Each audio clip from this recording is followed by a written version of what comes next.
माँ, मैंने अपनी सारी जिम्मेदारियाँ पूरी कर ली। अब मेरी जिम्मेदारी मेरी पत्नी के प्रति है। मीनल फटाफट अपना काम निपटा कर कमरे में आई तो देखा सूरज अपना सामान पैक करने में लगा हुआ था।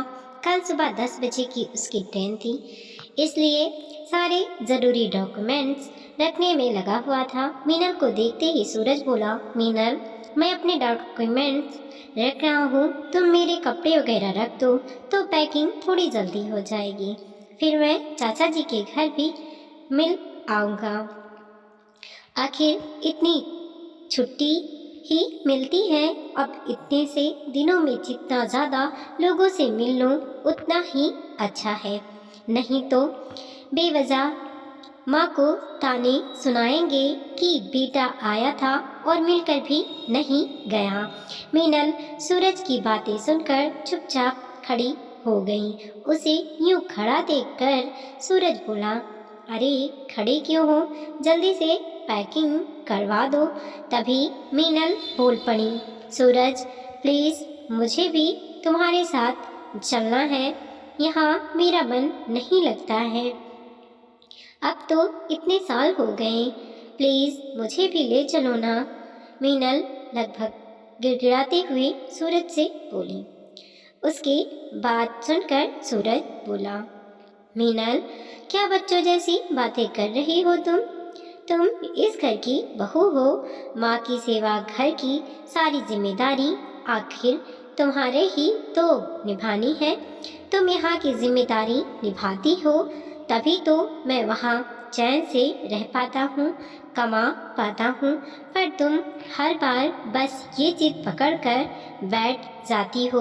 सूरज, हमारी शादी को 5 साल हो चुके हैं। जब शादी होकर आई थी तो एक कुंवारी ननद और एक देवर की पढ़ाई और शादी की जिम्मेदारी थी, पर अब उनकी सबकी भी शादी हो चुकी है। देवर नौकरी पर लग चुका है और घर में देवरानी मधु भी आ चुकी है।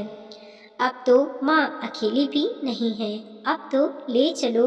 अरे कैसी बातें कर रही हो तुम। माना कि दोनों की शादी हो चुकी है, लेकिन अभी शादियों के कर्जे तो सिर पर है, वो भी तो चुकाना है। और वो तो तभी चुका पाऊंगा जब मैं बाहर आराम से कमा पाऊंगा। सबकी जिम्मेदारी निभाते निभाते मेरी जिम्मेदारी कब निभाओगे। और साथ में रहकर भी तो कमाया जा सकता है।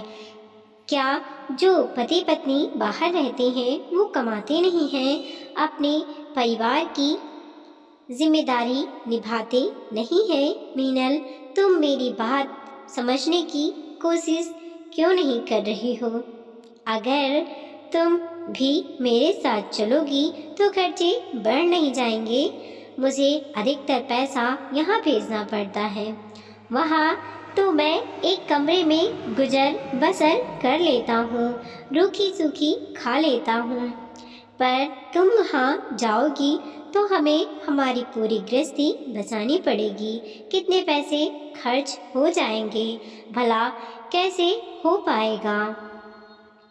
मैं कम में ही गुजर बसर कर लूँगी, चाहो तो मैं भी जॉब कर लूँगी, हम दोनों मिलजुल कर कमा लेंगे। पर सूरज प्लीज़ मुझे अपने साथ ले चलो ना।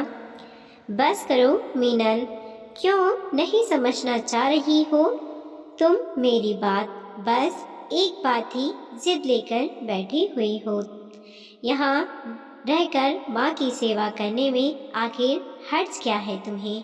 अब की बार सूरज ने थोड़ा सख्त होते हुए कहा। उसकी बात सुनकर मीनल हताशा होकर बैठते हुए बोली, मैं तुम्हारी बातों को समझ रही हूँ या नहीं पता, पर तुम शायद समझना ही नहीं चाह रहे। शादी की है मैंने तुमसे, तुम्हारी माँ से नहीं। जो जिंदगी भर कहते कहते मीनल रुक गई, पर उसकी बात सुनकर सूरज गुस्से में पैर पटकता हुआ कमरे से बाहर चला गया। वहीं मीनल पलंग पर बैठी हुई रो दी।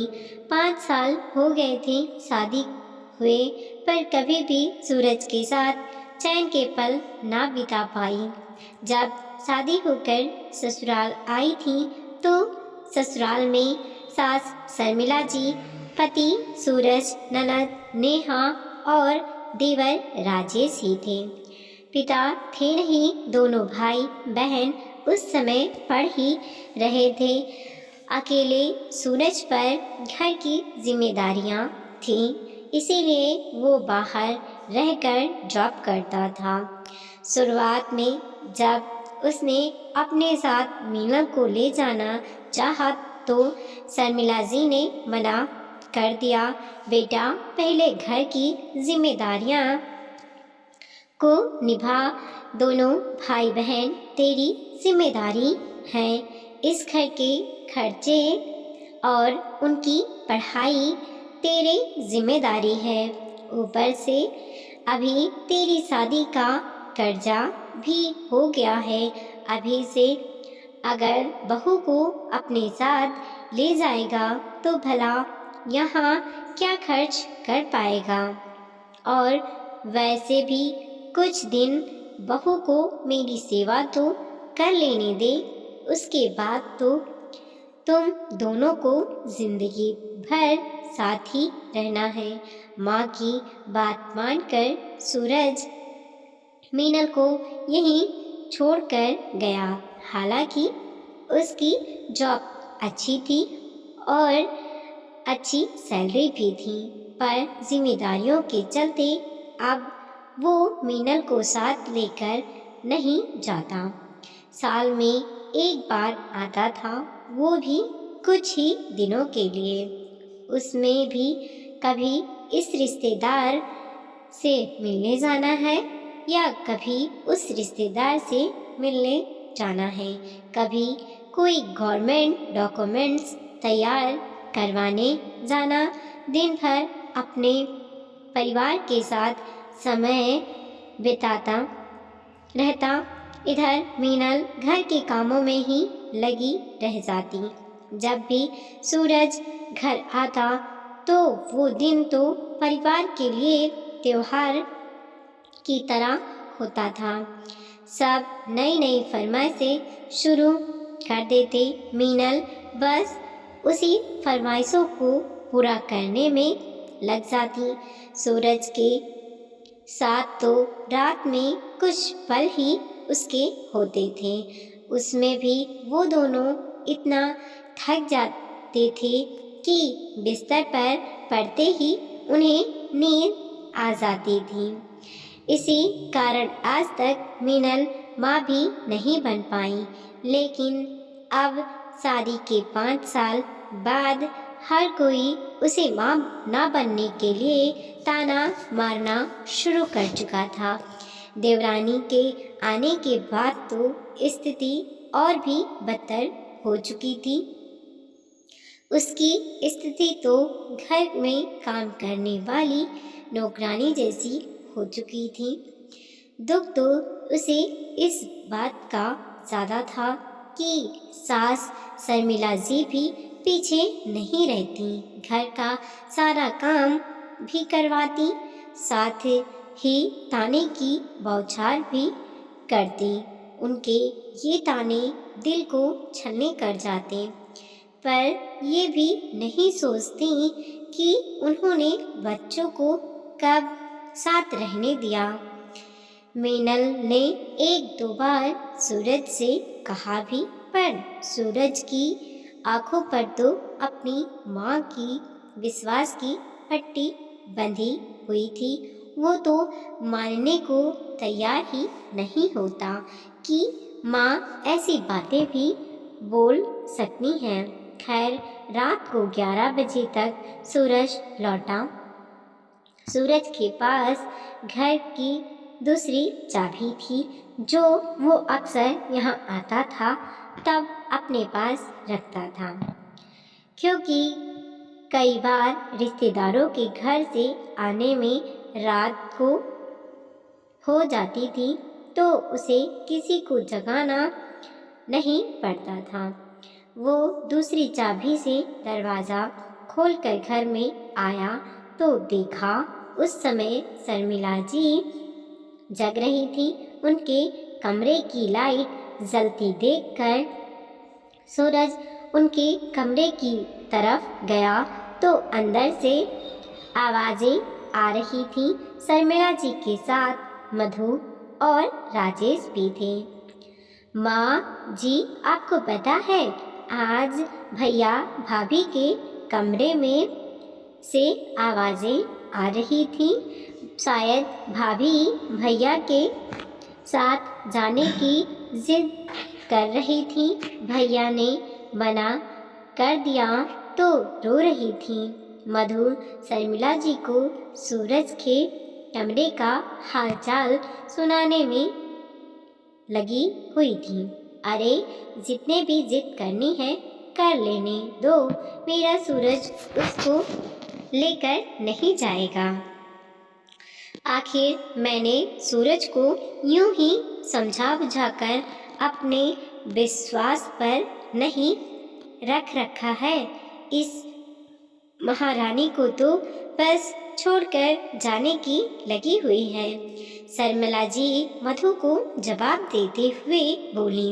उनकी बात सुनकर राजेश बोला, माँ, पर कर्जा तो चुक गया है ना। अरे चुप कर, धीरे बोल जरा। कर्जा तो चुक चुका है और वो भी मेरी समझदारी के कारण। सूरज की शादी के पहले वो जो पैसे घर भेजता था उसी में से अधिकतर पैसे तो मैं जमा कर लेती थी। इसी कारण कर्जा इतना नहीं हुआ। पर ये बात मैंने सूरज को नहीं बताई। अगर ये बात मीनल को पता चल गई तो वो यहाँ से सूरज के पास चली जाएगी। तब तो सूरज यहाँ पैसे देना बंद कर देगा। अरे, सूरज जितने पैसे भेजता है मैं सोच रही हूँ उन्हें इकट्ठा करके 3-4 साल में एक 50 गज का ही सही पर प्लॉट खरीद लूँ। शर्मिला जी ने बोला।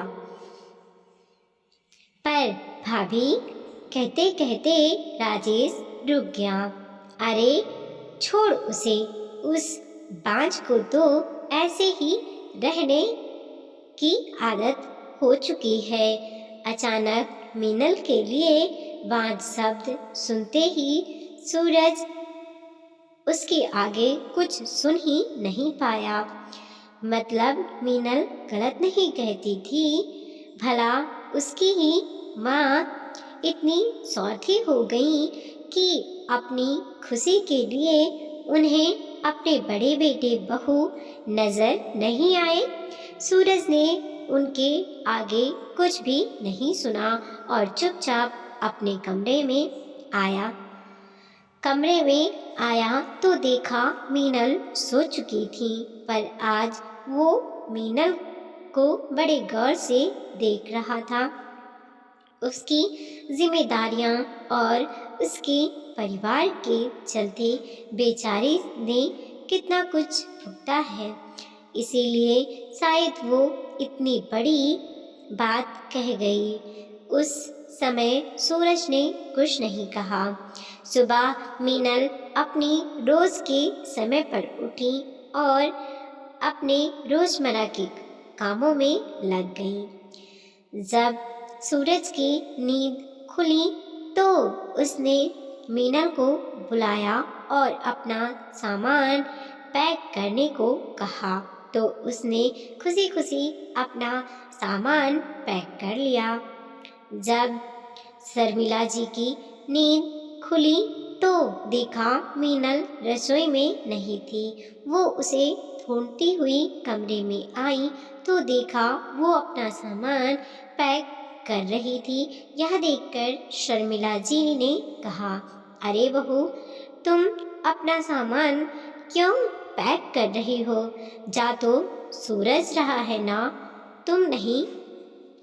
लेकिन मीनल के जवाब देने से पहले सूरज ने कहा, नहीं माँ, इस बार मीनल भी मेरे साथ जा रही है। मैं उसे अपने साथ ही ले जा रहा हूँ। उसकी बात सुनते ही अपने अरमानों पर पानी फिरते हुए देखकर शर्मिला जी बोली, अरे पर ऐसे कैसे? तुम्हारी जिम्मेदारियाँ मेरी जिम्मेदारियां पूरी हो चुकी हैं माँ। दोनों भाई बहनों को पढ़ा लिखा कर उनकी शादी करवा चुका हूँ। अब राजेश भी अपने पैरों पर खड़ा हो चुका है, तो वो घर की जिम्मेदारी निभा सकता है। रही बात थोड़ी बहुत कर्ज की, तो अब थोड़े बहुत जिम्मेदारी राजेश को भी लेने दो।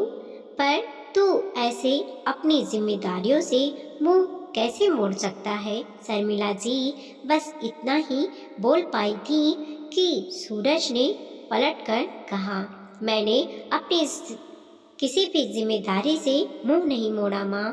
कल रात आप लोगों की बातें मैंने सुन ली है। मैं उसे दोहराना नहीं चाहता। मैंने अपनी सारी जिम्मेदारियां पूरी कर ली। अब मेरी जिम्मेदारी मेरे पत्नी के प्रति है, तो उसे भी निभाने दो। और सबसे बड़ी बात माँ, मेरी पत्नी पास नहीं है। ये सब सुनकर तो मीनल की आंखों में से भी आंसू आ गए। अपनी सच्चाई अपने बेटे के मुंह से सुनकर शर्मिला जी कुछ भी कह नहीं पाई और ना ही मीनल को जाने से रोक पाई।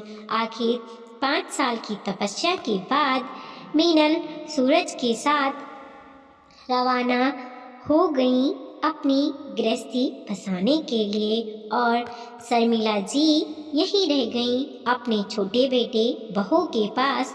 अब सारा खर्चा राजेश को करना पड़ता था और घर का काम मधु को। दोनों को इसकी आदत नहीं थी, तो दोनों चिढ़ चुके थे। अब शर्मिला जी को अपने छोटे बेटे बहू से भी बातें सुनने को मिलती थी और बदले में उनके जवाब देने से घर का माहौल हमेशा ही खराब रहने लगा था। वीडियो को लाइक कीजिए, कमेंट कीजिए और अपने दोस्तों के साथ ज़रूर शेयर कीजिए। चैनल पर नए हैं प्लीज़ सब्सक्राइब कीजिए।